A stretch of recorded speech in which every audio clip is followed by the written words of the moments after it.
Hey everyone! Today we're diving into an exciting development in southern Africa. Botswana's new president, Duma Boko, has just launched a groundbreaking initiative to document and regularize around 150,000 skilled Zimbabwean migrants living in the country. This bold move aims to formalize their status, letting them contribute more effectively to Botswana's economy and gain better access to essential services. Now, why is this such a big deal? Well, Zimbabwean authorities are all in, and Zimbabwe's ambassador to Botswana, Henry Mukonoweshuro, has praised the initiative. He compared it to South Africa's special dispensation for Zimbabweans back in 2009.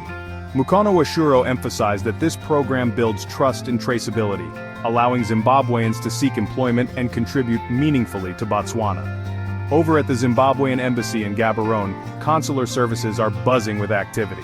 Up to 150 Zimbabweans show up daily for passport renewals, birth certificates, and permits. The embassy is even compiling a comprehensive list of Zimbabweans in Botswana to streamline the documentation process. And the feedback? It's overwhelmingly positive.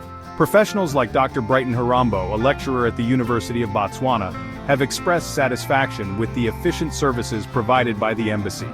I am pleased with the efficiency of the embassy. Their support ensures smoother processes for those of us traveling or renewing documents, he said.